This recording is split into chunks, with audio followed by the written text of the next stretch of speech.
In this video, we're exploring the beautiful Pacific Northwest with photographer and filmmaker Max Lowe. Max will be using the suite of Sony G-Master lenses to create a short film and a series of photos of his younger brother Isaac, an artist and recent college graduate. Together, they will tour Isaac's old stomping grounds to look for advice and inspiration as he launches off into an uncertain world.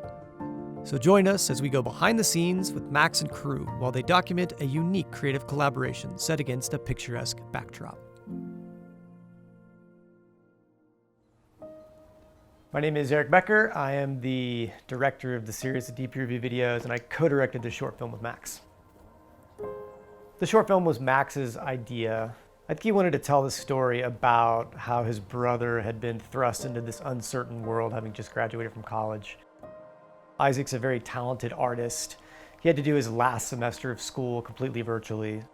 Going back to Bellingham, going back to these different places around the Pacific Northwest was a way for Isaac to maybe get a little bit of closure on that experience. This is the first time you've been on campus since you graduated? Yeah. Graduating is sort of a daunting experience in a lot of ways. It's like the first time where you don't just have the option to do what other people are telling you to do. So we got the FX9 running here with the G-Master 24-70. Really clean light setup. For this film, we used a suite of Sony Alpha cameras as well as an FX9. We often had 3 cameras running at one time. Joey was the main DP. For stills, we had the A7R IV and the A9 Mark II. And for video, we had the new A7S III as well as the FX9. We had the G-series lenses, so the full range from primes to zooms. Really great thing about this system is they work with every single camera that we had, so we weren't overburdened with a ton of lenses. I think I sort of found drawing in this weird space where I didn't know exactly what I wanted to study. One day sort of asked myself why I hadn't chosen the design program. I think a film is more intimate when you're getting close to the subject. I like to see full faces filling the frame. I like to see profile shots. We did a lot of that with Isaac.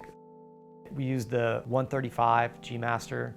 That was a fantastic lens to be able to pick out details of Isaac drawing. Really our go-to lens, which we had 3 of on the shoot, is the G-Master 24-70 2.8. Being able to go down to 2.8 and get that sort of depth of field while being able to go to 24 millimeters and capture the scene without having to get too far from the subject is great. Our first stop was at Tom and Jen DeLisi's shop in Bellingham, where they make wood furniture. The other idea was to go out and interact with people who were a little bit older, who could impart some kind of wisdom to Isaac. This line here, which is the bottom of where the... I was a student of Tom's in school, spent kind of like every Friday of a whole quarter going to his shop and working on a chair with him. Everything's in 4K, of course, across all the cameras. We shot quite a bit of slow motion, 60p, and then 120p at 4K on the new A7S III, which is totally amazing. To be able to have 120 frames a second on a small compact camera like that basically nails autofocus every time is a game changer. Definitely a little apprehensive about launching off, considering the current state of the world.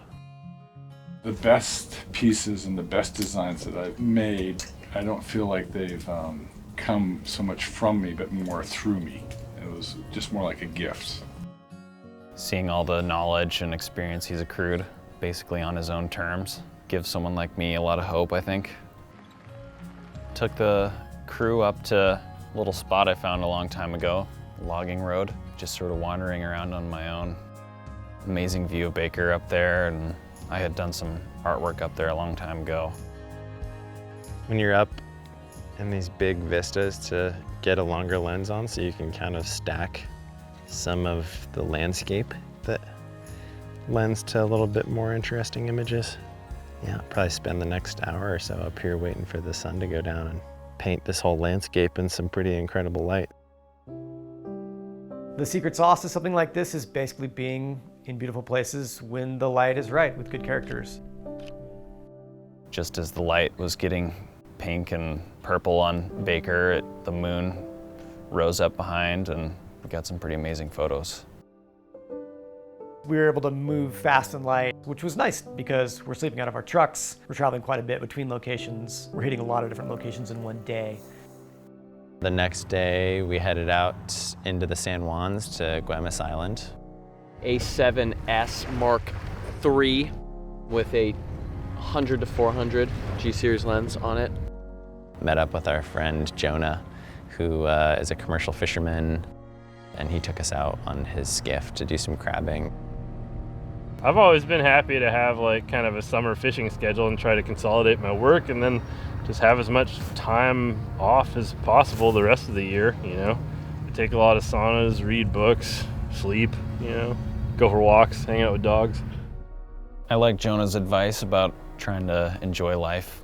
Everyone has to work to a certain extent, but if you can find some sort of balance either in making your work something you love or working to do things you love, that was the main takeaway. It was cool to just get invited onto their land that's been passed down to them generation to generation, and the cabins that they built with their hands, the waters that they grew up on. My advice, I actually teach at a college, and I always tell students, I said, you gotta have a twin track strategy. You gotta think about your subsistence base, but you've also gotta think about what you love to do. Give yourself enough space that you can kind of listen to yourself. The low light capability in the A7S III actually kind of blew me away. We shot like a nice kind of Pacific Northwest crab boil. We had the camera at ISO 5000. It looked like ISO 400, honestly. The noise was almost non-existent.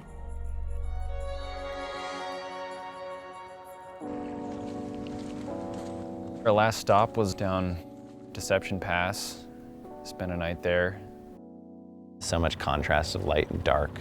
You're in the forest and there's just these beams of light coming down through the trees and then opening up to these amazing coastal landscapes of cliff faces and Deception Pass with the bridge going over this beautiful inlet.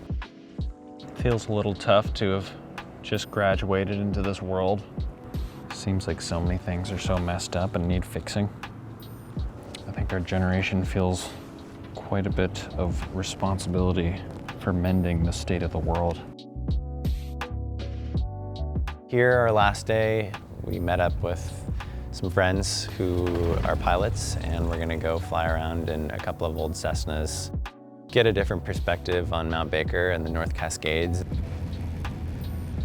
I think Sony's listening to filmmakers and we're seeing the system evolve and do things that people are asking for. The autofocus is only getting better. The battery life has improved on these cameras. They're more durable. I mean, it allows you to shoot cinematic, professional quality video in a package that isn't going to destroy your bank account. First off, it feels like a pretty significant privilege to even feel like you can choose to do something you love for your work. Not a lot of people get to do that in their life, I don't think. Or maybe even have the opportunity to find things they love doing. I want him to achieve his dreams, as cheesy as it is, you know, and the more that you just engage with things that you love, you know, that's where you're gonna find true passion. Helping him find out what those dreams are in the meantime is kind of what I'm trying to do via trips like this.